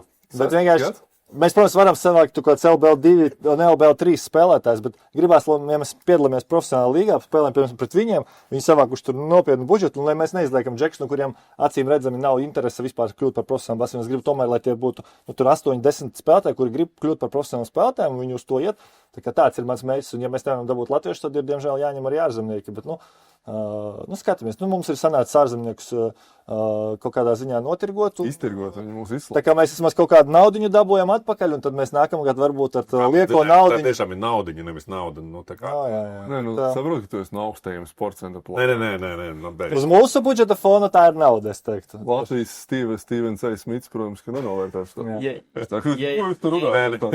Ja es varu piebilst, Jāni, tad pēc Žaņa teiktā mums ar tevi bez cerībām uzspēlēt LU, bet, ja nopietni, tad šķiet arī dzirdēts par to, ka VF Rīga arī bija iestrādājusi Adriana Anģela līgumā līdzīgas šos procentu maksājumus no viņa potenciālās NAL naudas, un arī tagad ir dzirdēts, ka viņš varbūt varētu palikt vēl vienu sezonu ilgāk, lai attiecīgi vēl vairāk pacelt to savu vērtību. Man liekas, viņš ir ļoti perfekts piemērs. Viņu Champions League labāk piesaist nekā Latvijas universitāte, bet pats fakts, viņš atbrauca, tika te uzreiz spēlēt, viņš tika uzreiz izlases kandidātos. Tas ir, manuprāt, tur ir tie džeki līdzīgi Anģelam, es teiktu, tie 3 gadu nogriezni, viņi ir vēl. Un es zinu, ka viņi kaut kur ir bišķiņi mistiskās, manuprāt, vietās. Viņiem vajadzētu būt kaut kur, nezinu, ceļos, Vefā vai LU, kur par viņiem vairāk rūpējas nekā tur, kur ir vēl 10 līdzi. Es nezinu, bet mans minējums varētu būt vienkārši redzot komplektāciju, ka arī Liepājā varētu būt šādi te procenti iestrādāt. Jo... Ilja Kuruts, manuprāt, dabūs mierīgi. Tā ir šobrīd diezgan izplatīta praksa. Jo sākumā, globālais Eiropas klubu tirgus bija tā. Uz ēļiem arī ar to, vai ne? Ir, protams. Sākumā bija tā, kas notiek, viss basketbols ir beidzies, mums tā atņems viss un diezgan ātri pārorientēt. Vienkārši ir viena lieta, jums vajag rezultātu, tāpat jums prasa sponsori, klubu prezidents, arī ir rezultāti, Jā, tur jau tā lieta, un tas ir daudz vieglāk. Ja mēs garantējam 30 minūtes, viņš arī spēlēs. Jūs spēlēsiet tā, lai jūs uzvarat. Galīgi nevarat, negarantēs. Tas pats Anģels, viņam īstenībā ļoti daudz spēlēt, bet tāpats kaut kādos momentos, tas ir vairs. Bet es domāju, ka viņam vēl labāk, no viņu viedokļa, tad nemācīsim viņu dzīvot, viņam vēl labāk būtu spēlēt ar vadošo lomu un sev attīstīt tādā, nevis tādā spēles menedžers. Īstenībā viņam gan dot vairāk nekā es domāju, ka viņam dos Gulbis spēlēt. Tā kā es teiktu, viņš ļoti labi apstākļi sakra. Viņš pareizi soli izdarījis ir tiešām, jā. Vispār daudz minūtes. Bet es saku, ja mēs vēl par Anģelu, tad man liekas, tur ir tas jautājums vispār par eiropiešiem koledžā, cik viņi ir daudz, cik viņi daudz spēlē un cik viņi daudz saņem. Ja mēs tā apskatāmies, tad tur ir, 5, 6, 7, 8 vārdi, varbūt, kas ir Eiropas saspēles vadītāji, kas reāli spēlē. Arī tevs minētais piemērs, es pieļauju, ka viņš neko daudz tur ir nespēlē. Konkurence starp šobrīd, ja agrāk NCAA bija konkurence starp amerikāņiem labākajiem par tām vietām, un tiem, kas grib braukt mācīties, tad tā ir konkurence starp visiem pasaules basketbolistiem, eiropiešiem, aziātiem, afrikāņiem, austrāļiem un amerikāņiem, un tur izsijāsies labākie no labākiem tajā vecumā. Tas ir tā kā bez variantiem. Protams, ka milzīga konkurence. Es domāju, tiem latviešiem ir jāatcerās tas, ka tas nil naudas, tas jau nenozīmē, ka, es domāju, realitāte ir tāda, ja tu esi starp izlases top 1, 2, 3 spēlētājiem, Latvijas izlases līmenī, es tā vidēji statistiski runāju, tev ir kaut kādas cerības uz to nilu. Vispārējie ir tur nepiedalās. Paņemam kaut, Pīni nosaukt to. Viņš Garie. būs top 3. Gariem, protams. Un otrs variants, ja tu esi 2-10 nezaudzis, tad ir labs izredzes, jo to vienkārši... Tad 2-10, mācēt driblēt ar abām rokām un daudz maz aizmest līdz vairākam. Skriet, svarīgi. Tas tāpat ir ļoti pārspīlēts. Kristaps Porziņš, es domāju, ja no Seviļas aizbrauktu, tad viņš saplēst tur visus NBA nila rekordus šobrīd. Tā, ja būtu, teiksim, ja tas timelines pabīdītos par 10 gadiem, ka Kristaps iesāk to trendu ar garajiem kustīgajiem, tad viņš būtu tāds, teiksim, Vembijs pirms Vembija, un es domāju, ka viņš salauzt visus rekordus tur ar to, cik viņam piedāvāt. Es nezinu, Žants piekrīt, nepiekrīt. Gan jā, Flags bija ļoti liels prospekts, kā viņu droši vien pārstas nebūs viegli, bet tās naudas jau augs ar katru gadu, un visticamāk, un tie rekordi tur būs jauni un pelnīs vēl vairāk, jā. Ja mēs runājam par Eiropas basketbolu, rekord kaut kāds Telojas Hapel, Džeks izdomāja, es pamētāšos ar naudu, tad tur citā valstī, tur Monako, es arī pamētāšos ar naudu. Tad Amerikā ir vēl daudz vairāk bagātu cilvēku, kuri arī izdomās, mans dēls tagad komandā, viņi baigi zaudēt un tur, tas man tur arī, viņam tur biznesa baigi līdzīgais kaut kāds. Kuru mums vajag parakstīt? Es esmu tagad dzirdējis par high schooliem, es atredzēšu to Barcelonas, to mistiķu, kurš 13 gados tur pāri visiem danko. Vienas high school, tur bija iesaistīts viens cilvēks, viņš teica, ka kluba īpašnieks, viņam pieder NFL komanda, viņam 2 dēli spēlē tajā komandā. Viņš teica, pat cik varam to džeku dabūt, un viņam tur sauc kaut kāds 2-3 miljonus. Viņš teica, labi, beigās tāpat viņi nedabūja, jo tā skola nav nemaz tik stipra, nebūtu mistiski, ka tas džeks pārāk labs, bet pats fakts, ka tur tādu cilvēku Amerikā ir ļoti daudz, kuri var izdomāt, tā kā tu saki, es gribu, jo man dēls vai mazdēls, vai vienkārši man uzrunāja skolas direktors, mums labas attiecības, mēs sestdienās ejam skatīties spēli. Es gribu būt tas, kurš te rekur nopako labāk. Tur jau ir vēl viens biznesa virziens, potenciālais. No Amerikā pa lielam tas sporta tirgus viss ir izpirkts, NFL, NBA, visiem jau pieder. Un tā viena ideja visi jau saprot, ka tas koledžas sports jau principā ir profesionāls sports. Un viens tas temats, par ko cenšas pacelt un izbīdīt, ir, kad īstenībā koledžas sporta tam komandu departamentiem būtu jābūt atsevišķām vienībām. Un tad tas būtu miljardieriem vēl lietas, ko pirkt un attīstīt kā atsevišķu biznesa modeli, un tad tas viss var aizlidot vēl. Tur maz līgu ir, vispār citu līgu tur nav, līdz ar to cilvēku bagāti tur ir, un ja te Eiropā katrs grib kaut kur naudiņu pamest, lai kaut kā paspīdēt, ka viņš ir kaut kāds sponsors, tad es domāju, Amerikā ir tik maz, kur guldi daudz bagāti. Domāju, tev pieder Džūkas basketbola programma, piemēram. Tu Džūkai universitātei maksā katru gadu tur 100 miljonus, un tu viņu tā kā pārvaldi, un tas ir tev tā kā klubs, tu ieņem biļešu ieņēmumus, slēdz līgumus ar televīzijām, un kā atsevišķi biznesu vada.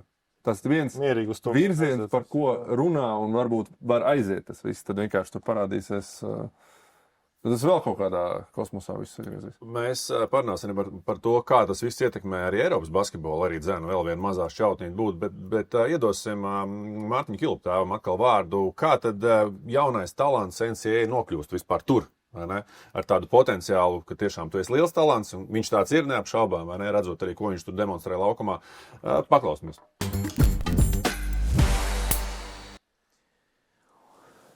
Viens, laikam, ko uzreiz var kā tādu atkāpi pieminēt, ka visticamāk, lai tu nokļūtu līdz NCAA pirmās divīzijas koledžai, tev ir jābūt visnotaļ labam.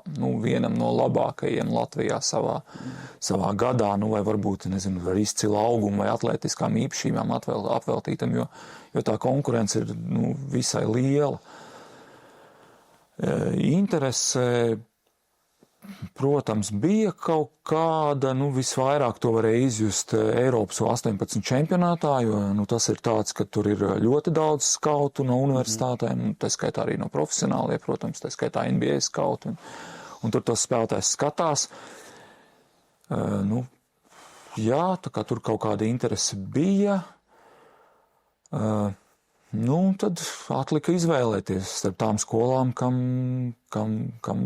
bija tā interese. Bet, es nevarētu teikt, ka es pats biju ļoti dziļi tajā procesā. Es biju klāt arī kādā sarunā, bet mums bija aģents, kas palīdzēja to risināt, ar ko mēs sadarbojamies jau kopš kaut kāda laika. Un es domāju, ka šie īsti vairs nav tie laiki, kad tu vari uzrakstīt e-pastu 50 skolām vai visām skolām un cerēt, ka tev paņems, lai gan var jau būt, nav īsti viedoklis. Bet bija tā, ka atnāca jums vēstuli uz e-pastu cienītais. Nē, tur es... Aģenta darbs, jā. Jā, tas ir aģenta un droši vien, ka jebkurai, ja spēlētājiem būs Latvijā aģents, tam aģentam visdrīzāk būs kaut kāds partners Amerikā vai partners, kas strādā ar Ameriku un kas palīdzēs tās lietas izdarīt. Bet es arī saku, ir jau arī piemēri, kur bez aģenta starpniecības, man liekas, vēl iepriekšējā gadā tur kāds arī nonāca. Un es pieņemu, ka meitenes, kur varbūt tā konkurence ir bišķi mazāka, un mums ir ļoti labas meitenes basketbolists, ļoti konkurētspējīgas, tiešām augstā līmenī, ka viņas iespējams, ka drusku vieglākā ceļā varbūt tur arī nonāk, viņas tiešām varbūt tiešāk uzrunā tās universitātes. Es negribu teikt, ka es esmu baigais eksperts šajā jautājumā. Tur tiešām drīzāk jums varbūt jāuzaicina uz sarunu kāds labs aģents. Bija problēma tieši tā, ka tieši tad, kad Mārtiņam bija jāceļo, viņiem tieši mainījās tie vīzas noteikumi, un viņus kaut kādām dažām dienām neizsniedza viņas, un viņam jau tur bija lidojums, un tur bija laicīgi jāierodas. Mums ļoti paveicās, ka Amerikas vēstniecībā izrādījās pazīstams cilvēks, kurš burtiski palīdzēja viņam tur nejaušības pēc kā vienam no pēdējiem dabūt, jo, ja tur būtu tas pārtraukums, es neatceros vairs tur detaļās, bet viņš kaut ko tur būtu droši vien nokavējis. Bet tā kopumā es neteiktu. Samaksā savus dolārus, nokārto savas formalitātes, un to vīzu tu esi dabūjis un brauc un studē. Tā, lai teiktu, ka tas ir kaut kas nepārvarams, nē. Vēl kas jāņem vērā, skolām pirms tam ir jāliek arī eksāmeni. Tur ir tie divi eksāmenu veidi, Mārtiņš nolika abus. Varbūt ir kaut kādas skolas, kur neprasa, bet mēs, lai būtu tā kā gatavāki, jebkurai skolai, kas varētu izteikt savu piedāvājumu, aizbraucām vienu, mēs likām Viļņā, otrs bija online liekams, tā ir kaut kāda lieta, kas pirms tam ir jāizdara. Un ir dzirdēts pa gadījumiem, kad čaļi vai laika trūkuma pēc, vai, ar pirmo reizi stresa pēc kaut ko nenoliek, un otro reizi nav vairs iespēja nolikt, tā kā ir vērts to izdarīt laikus, ja kāds plāno tas, maza investīcija, kas var noderēt, ja nenoderēs, nekas traks. Kad es vēl biju Latvijā, tad tur vairāk bija runa par... Bija visādi. Bija meitenes, kas fokusējās uz palikšanu mājās un Eiropā, un es zinu, ka bija arī laba daļa, kas izvēlējās Ameriku, bet tajā brīdī bija diezgan tāds limitēta informācija par Ameriku, kas pataisīja manu šito visu progresu un nokļūšanu Amerikā bišķiņ grūtāku, jo baigi daudz informācijas nebija. Bet es domāju, ka tagad ar laiku vairāk meitenes un arī zēni izvēlas šo ceļu uz Ameriku un dabūt izglītību un spēlēt basketbolu šeit. Informācijas dabūšana, pirms mums bija limitēti cilvēki, kuri bija bijuši Amerikā. It īpaši no sieviešu puses man vecāki nav no basketbola, un mums nebija tādi kontakti, no kuriem noskaidrot, kā var nokļūt uz Ameriku, kādas lietas ir jādara, lai, kad es biju Latvijā, es nezināju, ka es varu, teiksim tā, rakstīt ēpastus jau kopš 9. klases vai 10. Amerikas treneriem, un cik bieži es varu viņus rakstīt. Es principā viņus varēju sūtīt katru dienu, jo Amerikā koledžas līmeņa treneri saņem ēpastus katru dienu, un ir ļoti maz iespējamība, ka viņi redzēs tieši tavējo. Es nezināju, ka es varu teiksim tā, tik uzbāzīgi rakstīt viņiem tos ēpastus, highlighta video arī, protams. Bija tāda, es nezināju par to daļu, ka es varu tik daudz ieguldīt sevī un ka es varu sev palielināt iespēju nokļūt Amerikā. Arī par, teiksim tā, ko vajadzētu nosekt. Visu bija, principā, centāmies uzzināt laikam ejot. Vīzas, ko pirms vīzām vajag darīt, kādus eksāmenus jāliek, un arī, protams, cik grūti ir tā izvēle, izvēlēties skolu un saprast, kas ir labāks tev.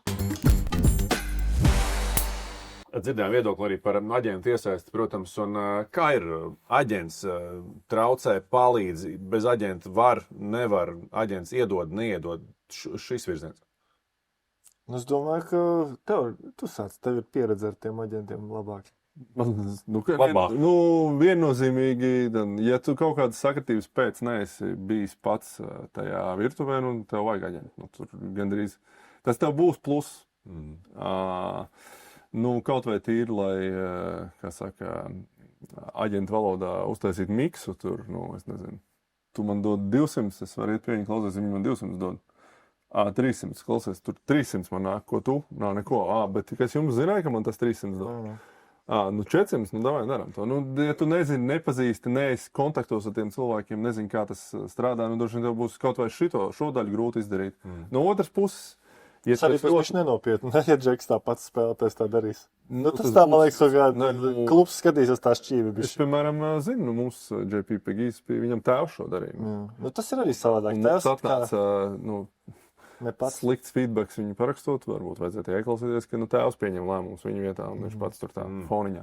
Bet, ja tu esi ļoti labs, tas nav vairs jautājums par to, vai tev pamana, vai ir atraduši, vai tev ir dzirdējuši. Ja tu esi ļoti labs, tev redz, tā pasaule ir ļoti maziņa.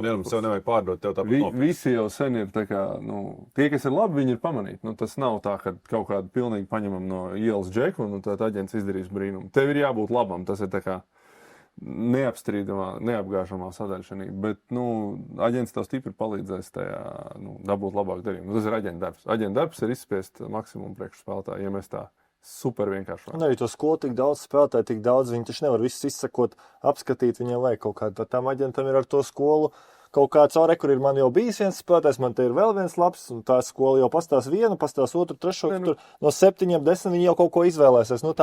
Viņi jau neizskatās, domāju, viņam nav tur departamenti, kas visu pasauli tur skenē un katru spēli braukā uz vietu. Gan tagad viņiem attīstās jau. Viņiem noteikti attīstās. NBA jau saka palikt, ka tas skautu departaments palielinās, bet, protams, kad ir lielās skolas dažas, kuras kontrolē lielās aģentūras, tu zini, ka tajā skolā ir tikai tās aģentūras spēlētāji. Arī tā notiek, bet kas ir mainījies pilnībā, kādreiz tas bija amatieru sports aģents, bija aizliegts, nedrīkstēja būt aģents nevienam vispār tam studentam. Tad tur bija vai pakluso zem galda, vai bez aģenta tas viss notika. Tagad tas ir legalizēts, tā ir pilnīgi normāla praksa, un aģenti palīdz atrast labāko skolu, labāko darījumu. Par tiem stāstiem zem galda, Kristians jau raidījuma sākumā pieminēja šo vārdu salikumu. Kas jūsu laikos tur tika dzirdēts? Ko tur vai... Kambu vajag uzaicināt, lai viņš pastāsta, ko viņam zem galda deva. Deva, jā. Viņš ir stāstījis kādreiz to publiski. Ja es varu iesaistīties, man liekas, ka Žaņa draugs Ričmonds Vilde viesojas leģendārajā raidījumā Overtime pie tavu kolēģi. Un man liekas, tur, es neatceros tagad konkrēti, bet viņš bija, man liekas, Hjustons Baptistu kaut kādā universitātē. Tad viņš kaut ko tur stāstīja, bet es neatceros neko konkrēti. Varbūt, kāda no sen draugiem. Dzirdēties tā, ka tur kaut kā, bet tas ir tur $200-300, Jā. tur nekas galīgi, tas pat nav. Bet, tādi lielākie bija kaut kādam, nezinu, Lebrona tur vecākiem Hammera nopirka. Tie bija pirmie tādi skaļie stāsti kaut kādām normālām naudām, ņemot vērā, kas tur tagad darās. Tas ir pavisam cits. Nē, tie under the table darījumi jau bija kaut kāds rotaļs, salīdzinot ar tagadējo legālo vai puslegālo vai saucam, kā gribam to, kas tur notiek. Un arī, lai vispār ieskicētu varbūt šo cīņu par spēlētājiem, jo tas tomēr šīs lietas zem galda ir tas veids, kā tu mēģini vai viņu piesaistīt. Zinām, Benjamins Beruē, 2009. gadā dzimis, 10. gadā dzimis latviešu talants, kurš Amerikā uzaudzis. Viņa tēvs arī bija Facebookā šķiet pirms kādu gada vai varbūt pusgadu bija ielicis, ka man par manu dēlu piedāvā tur Lamborghini, milzīgas naudas summas un tā tālāk, bet varat nerakstīt, bet mēs tā kā paši pieņemsim šo lēmumu, jo pēc viņu vienkārši stāvēja rinda ar aģentiem, un viņš, tas attiecīgi jau par 15-gadīgu bērnu faktiski. Es tagad varbūt nenocitēju konkrēti, bet tie, kas zina, par ko es runāju, var atrast šo te Facebook ierakstu un redzēt, ka vienkārši tas noteikti tik par reāli, vēl par pilnīgi bērnu, principā.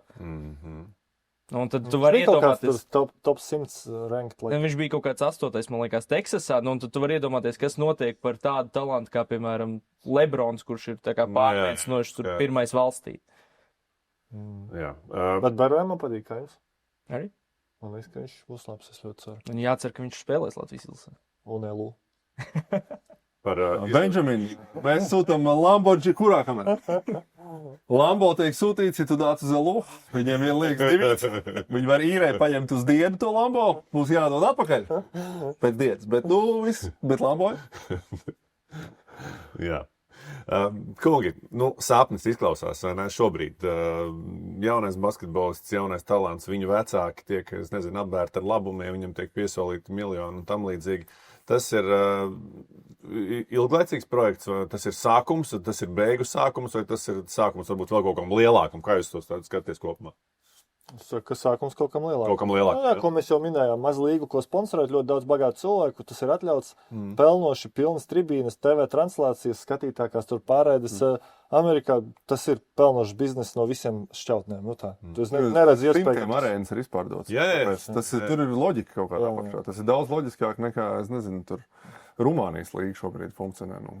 Es domāju, ka tas ir sākums kaut kam lielākam, bet es domāju, ka vienlaicīgi arī tas bezspriģels, tur beigsies kaut kādā brīdī. Tur atradīs kaut kādu struktūru sistēmu, pēc kā tas strādā, jo tagad, tur ir daudz tādas sevišķi, es tiešām domāju šoreiz par Amerikas jauniešiem, vispār par tiem 18, 19 gadīgiem. Tās koledžas sports jau bija domāts tiem 18, 19, 20, 21 gadīgiem sacensties savā starpā, nevis 26 gadīgiem onkuļiem tur piedalīties.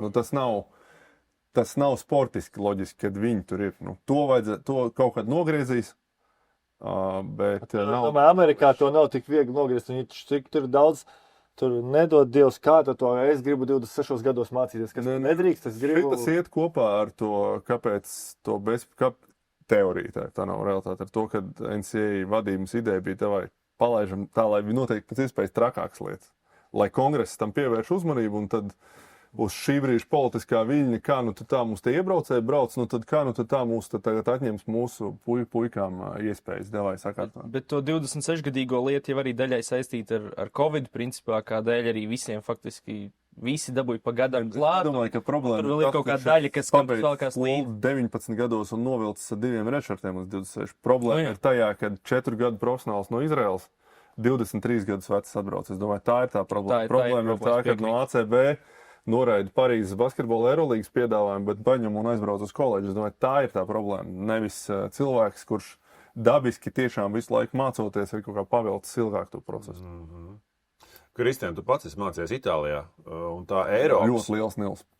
Jā, ne par to, tā Tas ir hobijs. Eiropas praksi, jo tu droši vien to Eiropas universitāšu tirgu pārzini, vai ne? Un noteikti arī, kad meklēji papētīt, kas, kur, kā. Man nebija mērķis braukt. Tev nebija mērķis ar sportu, nav jautājumu, jā, bet tomēr tu droši vien, ka vislabāk no šeit pie galda sēdošiem tu pārzini. Ko tu studēji? Kā tur Mussolini kaut kā? Nē, bet tas, ko, piemēram, es saprotu, ka ir arī Boloņas universitāte kaut kur spēlējusi, kur es mācījos, bet tajā laikā, kad es tur biju, es neko tam līdzīgu neredzēju.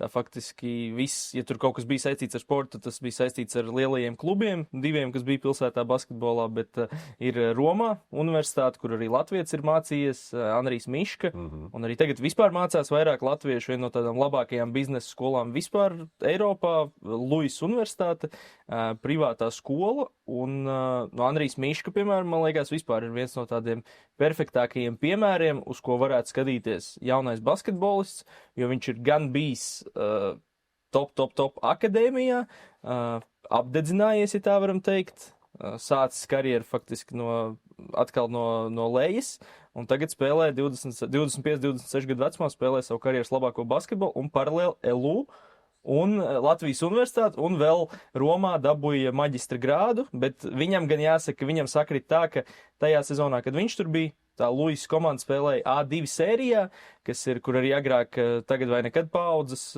basketbolisti vairāk spēlēja, kur maksāja lielas naudas, bet ikdienā, man liekas, šobrīd viņi ir B sērijā, kas ir 3. līga, kur arī spēlē latvieši un arī saņem lielas naudas, ar ko faktiski Latvijas-Igaunijas līgas klubi bieži vien nevar konkurēt.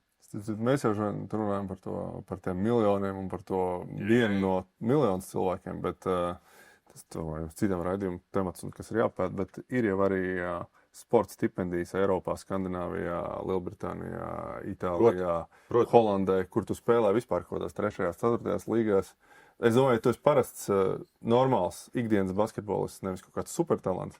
Nevajag ieciklēties tikai uz to. Jā, mēs šodien kā reiz par to 0,5% daļu, vai nerunājam? Tieši tā. Tas ir vēl viens segments, kas manā skatījumā ar lielu potenciālu. Es te runāju tīri, ja tu esi 18-gadīgs jaunietis. Šobrīd ar to mēs skatāmies vairāk tomēr šeit jau uz Eiropu, ne uz... Nē, es te runāju par Eiropu. Vienkārši tas arī ir virziens. Es zinu, ka tur spēlē Anglijas 2., 3. līgās studentu komandas, viņiem ir kādas 4 basketbola stipendijas, un tu vari ļoti labā Anglijas universitātē iegūt izglītību. Jā. Un... Atgriežoties pie tām saknēm, kas bija kādreiz tas students. Un standartā tā izglītība ir ļoti dārga. Tā ir ļoti dārga. It īpaši tagad pēc Brexit. Jā. Bet vēl viens piemērs, piemēram, Latvijas izlases galvenā trenera, Sito Alonso trenētā komanda Mursī, tā skaitās Katoļu universitātes komanda, kur ir iespējams mācīties. Es saprotu, ka... Viņus pavēlt ņem spēlēs. Rodions, man liekas, nevis man liekas, bet es varētu pat apgalvot, ka viņš visticamāk nemācījās, bet Rinalds Mālmans, kad tur spēlē, viņš gan uzsāk mācības kā fiziskās sagatavotības treneris, un es nezinu, vai pabeidz vai nepabeidz, bet potenciāli ir iespējams arī spēlēt ACB līgā un paralēli mācīties. Ja vēl par kaut kādiem Eiropas piemēriem, tad man liekas... Daraša Faka ir arī skola vispār, un arī tur vairāk. Bašķīra arī ir universitāte. Tev piedāvāja kaut kur iestāties? Nē, tur ir savādāk. Daraša Faka ir skola tikai, un viņi ir priekš bērniem, kuri nonākuši kādās grūtībās, vai tur, nezinu, vecāki varbūt tur nomira vai kaut kādā tādā ziņā. Un viņi sponsorē to skolu, un vispār basketbolu tur arī liela daļa komandas, arī tie bijušie absolventi, viņi tur tika uzņemti kaut kādu, viņus tur par viņiem parūpējās, un tad viņi grib atdot nākamajiem tādiem bērniem, kuri ir nonākuši šajās grūtībās, un tā kā tur kaut kādā momentā parādījušies kādu basketbols no tās skolas, viņi sākuši kaut kur spēlēt, un tad viņi piesaistījās, un tad, principā, uz basketbolu arī viens no mūsu, principā, komandas līderiem, viņš arī bija pēc tam Turcijas izlasē, tas Ozdemiroglu, viņš ir no 1. klases arī to skolu izgājis, tā kā, viņš ir tāda kā seja bija tam visam projektam. Man liekas, tas bija ļoti, tā kā, forši, ka ir viens spēlētājs komandā, kurš ir ar tādu dvēseli tai skolai piesaistīts, nevis tikai mēs tur visi no kaut kurienes sabraukuši un tā. Vēl par Eiropu runājot, mēs arī Latvijā runājam par to, ka milzīgi tās problēmas pāriet no jauniešiem uz pieaugušiem, tas vidusposms iztrūkst un tam līdzīgi. Tas virziens un Eiropa, un ja mēs pastamies arī Latviju, tā varbūt dabiski varētu šis, ka mums tur Ramenet līgā tur, nezinu, 8 universitāšu komandas. Tā nebūtu nav, ja mēs paskatāmies, teiksim, par to turnīru tabulu. Kāpēc tā? Tas ir kaut kāds politisks stāsts, jo mēs redzam, tur Latvijas universitāte par basketbolu, ja, tur RSU kaut ko atbalsta, vai ne, diezgan arī dzen, vai ne. Tāpat RSU. Viesus vēl atvestu, un es dzirdēju arī pamazām. Jā. Viņi saprata, ka viņi tur mazgā tās Latvijas komandas. RTU. Vispār. Kāpēc to privātu augstskolu varbūt to iesaist ir maz? Jo mums ir daudz privātu augstskolu. Zaļu turību, nezinu. Es domāju, tas ir ļoti liels Ir. izdevums. Tas ir ļoti liels izdevums, lai startētu. Nu, tā kā pat priekš Latvijas universitātes pilnībā saprotu, ka viņi samazināja šogad budžetu. Tāpēc, manuprāt, tas ir ļoti loģiski. Atdot, tur, nezinu, 200-300 tūkstošus gadā par komandu, tas ir priekš Latvijas mēroga, tas ir liels mārketinga kaut kāds izdevums. Uz tādas universitātes fona, man liekas, ne uz ko tik daudz netiek tērēts kaut kādā uz āru, tā kā kaut kas.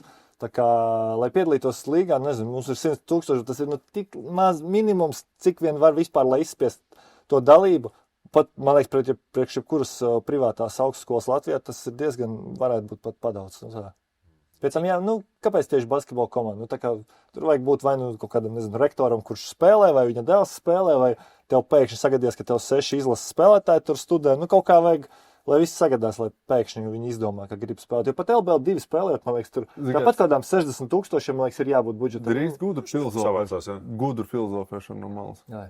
Viens tāds man, tas vairāk jautājums ir, ka es, piemēram, būtu students un tā basketbola komanda intensīvi uz mani strādāt, kad vispār tā basketbola spēle kaut kāds pirms weekenda vai weekenda iesākšanas labs tāds studentiem visiem kopīgs tāds fun lieta, ar ko iesāk nedēļas nogali. To es tur tikai gadu tādu. Nekad universitāte nav domājis, ka tas ir jāpadara par kaut kādu tādu, ka galvenajam mērķim būtu jāpadara par tādu universitātes kopīgu kaut kādu notikumu, kur Gan jau, ka tā tas arī ir. Tur taču ir 20+ tūkstoši. Jā, bet... Tie mēģinājumi, man liekas, jūs arī teicāt, ka jūs pilnu arēnu uztaisīsiet, jums labi mārketingu strādāt. Mēs ar jums derības vairākas bijušas. Jūs man teicāt, neviens neprot strādāt ar mārketingu, Prometējs tad dāvā biļeti spēlēt, mēs pa naudu izpildīsim arēnu. Mēs vēl tagad cenšamies Prometējs. Jūs vēl... visu izlabot. Nē, DSN piepildiet, kas arī nav tik viegli izdarīt. Pagad, kā SSH jau 2 spēles šodien. Soldāts? Ir pilns, protams. Nopietni soldāts? Soldāts, viss pilns. Nevar apzīmēt, soldāts vai pilns? Soldāts. Jā? Pilns soldāts. Kaut kāds nav smaidiņš aizdomīgais. Jūtam to konkurenci galdu, tomēr, jā, Nē, nav tik viegli, es pie tā nestrādāju. Tam būtu jābūt tā kā vienam sānu galvenajam mērķim, uz ko jāiet. Es domāju, ka viņi uz to iet, bet, cilvēki strādā pie marketinga. Kāpēc, lai es neiet piekdienas vakarā atbalstīt komandu? Iesākot vakaru kā students. Jā. Bet šie mēģinājumi, manuprāt, bija. Vēl laikā. Es domāju, ka viņi katru gadu ir. Un ne tikai mums, bet katrai komandai, lai visi valmierieši iet uz skolu, lai visi... Valmieri arī soldāts tikko. Nē, super, ja tā arī sanāk. Bet vienkārši... Uz Eļu viesojās tāpēc. Realitāte mēs paņemam, piemēram, kur tu nosauc Amerikas skatītākos raidījumus. Sports būs. Latvijā skatītākie raidījumi... Saimnieks meklēs jau. Hokeja izlase dabūs tās vietas noteikti. Saimnieci meklē vīru. 18 no 20 nebūs sports mums Latvijā. Nebūs, neapšaubām. Kungi, atgriežoties nedaudz tajā lielajā tēmā un tuvojoties raidījuma beigām, jo visiem labiem, kā vienmēr pienāk beigas, vai ne, to mēs labi zinām. Konkrēts jautājums, kā šis viss ietekmē Eiropas profesionālo basketbolu? Vispirmām kārtām. Šobrīd, kā tas ietekmē jau, un kā tas ietekmēs varbūt tuvāko 3, 5, 10, vai kā jūs sakat, tas ir ilgtermiņa projekts, tikai sākums visam vēl pēc 20 vai 30 gadiem. Kas notiek Eiropas basketbolā? Man liekas, ka super. Tā ir, man liekas, milzīga iespēja Eiropas basketbolam. Es pateikšu no savu klubu viedokļa. Aiziet. Mērķis katru gadu ir, lai ir komandā 1-2 spēlētāji, kas tiek pie minūtēm, un kas var pretendēt uz to šogad tās mums ir Šulcs, kur necēla telefonu pēc tam vairs. Viņš aizbrauc prom, mēs kaut kādas ieņēmumus no tā saņemam, un tad, kad viņš ir pabeidzis koledžu, jo, labi, Šulcs pie mums spēlētāji daudz, bet izaicinājums jau kura lielākajai daļai ir grūti tik agrā vecumā iekļauties tajās uzvarošajās komandās. Bet tādā veidā tu gadu iedod bonusu, kaut ko par to nopelni, viņš pabeidz koledžu, atgriežās pie tevi, jau gatavs spēlētājs un spēj palīdzēt tev pa īstam. Un izmanto to situāciju savā labā. Patiesībā tu iedod uz treniņiem uz 4 gadiem spēlētājiem pieaugt un par to vēl saņem naudu. Es uzskatu, tas ir win-win situācija. Tikai jāmāk to izdarīt. Tas nav tik vienkārši arī, kā tas teorijā izklausās. Pavisam pat. Es arī domāju, ka tas ir iegūms. Visi lielākā daļa no tā taisa kaut kādu brēku baigo, ka viss būs iznīcināts basketbols, ko mēs tagad darīsim, bet realitātē Eiropā no 19 līdz 22 gadu tos spēlētājs neviens pat normālās komandās neizmanto. ATB nespēlē vispār. Viņi spēlē, jā. Tā kā cauri visām komandām, tur nav tādu cilvēku. Nē, tā kā tieši tas, ko tu saki, viņi aizbrauks, tur nopelnīs naudu, un tu viņus dabūs atpakaļ, jo viņiem vai būs jāstrādāt, vai spēlēt. Tur, principā, nekas nemainīsies. Vienkārši viņi būs bagātāki dēļ tā, ka Amerikā ir normāla. Nevis normāla, bet ļoti laba sistēma. Man liekas, ka Žalgiris izcils piemērs, kā viņi savu klubu iekšēnē evolucionēja savā viedoklī. Sākumā bija ārprāts, taisam ciet to jauniešu programmu. Mēs te iztērējam līdz 300-400 tūkstoši gadā, visu pa velti, naudu izmest miskastē, Amerika visus mums labos savāt. Jo nevar viņus noturēt, nav iespējams. Pat līgumiski nevar vairs. Madrids Reāli var vienkārši piepīpēt koledžām un atdot visus savus labākos spēlētājus. Un viņi arī padomāja, īstenībā tas ir ieguldījums Lietuvas basītī, attīstīsim viņus tur no 16 līdz 19, viss kārtībā, tad aizbrauc prom, mēs kaut ko dabūjām apakaļ, un viņi ir iestrādājuši to punktu, ka viņiem ir pirmkuma tiesības nosacīt. Tu nāc atpakaļ, ja tev dod FS miljonu, tu esi gatavs arī iedot, tev jāspēlē Žalgirī, viss. Tu nosacīti nopelni naudu tajā periodā, kur tu viņu tāpat neizmantot. Tajā pašā Žalgirī, cik spēlē tie 18 līdz 22 gadīgi neviens. Tātad viņiem tas ir, viņi neko no tā nezaudē. Kristiāna, tā bija ko? Nē, principā kungi jau visu pateica. Vienīgais, ko es varu piebilst par Eiropas basketbolu, ka tas prasa kaut kādas savu veidu pārmaiņas. Piemēram, Francijā ilgstoši talantīgākajā basketbola valstī Eiropā ilgstoši ir bijusi šī dublieru līga, kur spēlē U21 vecuma basketbolis, tad arī tagad beidzot Spānija kaut ko tam līdzīgi uztaisīja, lai kaut kādā veidā spētu dot platformu. Tikai viņa vecums sajaukuši, tajā vecumā jau viss koledžā būs. Nē, tur ir U22, rekur, piemēram. Tas būtu jātais cietā. Almansa spēlēja Austrālijas NBL līgā, tagad viņš lielākoties spēlē tur. Tā arī ir kaut kāda platforma, kur gan dot iespēju pacelt kaut kādu savu tirgus vērtību, ja tu netiec ACB vai tu nevēlies, lai tevi izīrē, vai attiecīgi no otras puses. Es zinu, daudz klubu, piemēram, Vācijā, es zinu klubus, kas ir vienkārši sāk vairāk investēt jauniešos. Jo līdz šim tā investīcija bija tā, mēs investējam forši, moš viens spēlētājs mums palīdzēs pēc tam. Tātad mēs investējam forši, katru gadu 2-3 mēs varam pārdot. Ir kaut kāda jēga. Jā, tā ir vēl viena iespēja. Tuvākie 5-10 gadi Latvijas izlases kontekstā, cik mums spēlētāji NCAA pieredze ir? Izlases, ok, pastamies kandidātu loku pieliekam klāt, 25. Visi. Visticamāk, 90-80% iescaut. Es domāju, ka jā. Tuvāko 5-10 gadu laikā. Es domāju, ka jā. Tas ir pārāk neloģiski. Tie, kuri izdomā to nedarīt, vai viņi pārāk slikti mācījušies, nevar nokārtot kaut kādu iestāju eksāmenu, angļu valodas vai vēl sazinu ko, vai viņi... Tur gan laikam tās prasības arī vairs nav tik augstas. Es saprotu, ka tu jau bet ir dzirdēti stāsti. Nē, viņi tā klausēs. 2+2, 5. 2? Es zinu vienu spēlētāju, kurš neaizbrauc. Jā, šis džeks ir. Tu zini, labi. Jā, dēļ testa neaizbrauc. Tev ir jānoliek. 2+2 ir jāmāk sarēt. Tev jānoliek SAT tests. Nē, no angļu valodas laikam tas eksāmens ir jāmāk. Jāpabeig vidusskolu, jādabū diploms. Es neatceros, kā viņam nosaukumu. Sats? Sats, jā. Sats jau tika pildīts vēl Kambals laikos. Tas ir Amerikas standarts eksāmens. Jā, tieši tā. Labi, 5, tātad visi izlases spēlētāji ar NCAA pieredzi. Es teikšu 10 gadi, jo vienkārši pēc 5 gadiem vēl par ātru bija šī, tikai un vienīgi tāpēc. Bet rekur, ja mēs skatāmies, piemēram, uz pagājušā gada U18 izlases, kas mūs tur ļoti forši pārsteidz tajās izslēgšanas spēlēs, kas tur bija starta piecinieks, Anģels, Valds, Valters, Talcis, Pihtovs, piemēram, un Kuruts. Es esmu diezgan droši, ka viņi visi 5 spēlēs tur un spēlēs pirmajā divīzijā labā līmenī, un vēl noteikti no soliņa, kas tur nāca, piemēram, Ralfs Rudusāns vai Birste, kurš arī šobrīd ir tur, kuri abi divi, starp citu, ir vidusskola basketbolā, ka viņi arī būs tur. Kādā līmenī tas ir jautājums, bet ka visi būs tur. Un īstenībā viena lieta, kurai mums laikam nav laika pieskarties un kam arī nepieskarsimies, ir tas, ka arī vidusskolā sāk maksāt, jo es biju dzirdējis, ka piedāvāja Latvijas klubi spēlētājiem, Latvijas klubi piedāvāja šiem 18 spēlētājiem, kas spēlē vidusskolā, un vienkārši viņi nevarēs sacensties ar to naudu, ko piedāvā attiecīgi. Jā, bijām. Vidusskolu mēs varējām piepīpēt vidusskolas atalgojumu. Tā ir, jā. Noslēgumā pēdējais mīnus tomēr šim visam ir, jo mēs te vēlreiz sakam ļoti labi, izglītība, iespējas nopelnīt mīnus. Ir kaut viens mīnus, saskatāt kaut ko? Pēdējais jāsver racionālāk. Es nezinu, nevienu mīnus. Tu ir dzīvēt lietas tikai plusiem. Šitām gadījumam, jā, super. Artur, tu? Nu, reāli. Nē, es domāju, ka tas ir filozofisks jautājums, bet, protams, ka ir liels risks jauniešu kabatās salikt lielu naudu. Būtu vēlams, kad viņi Sliktākais, ka viņi iztērē, tas ir sliktākais.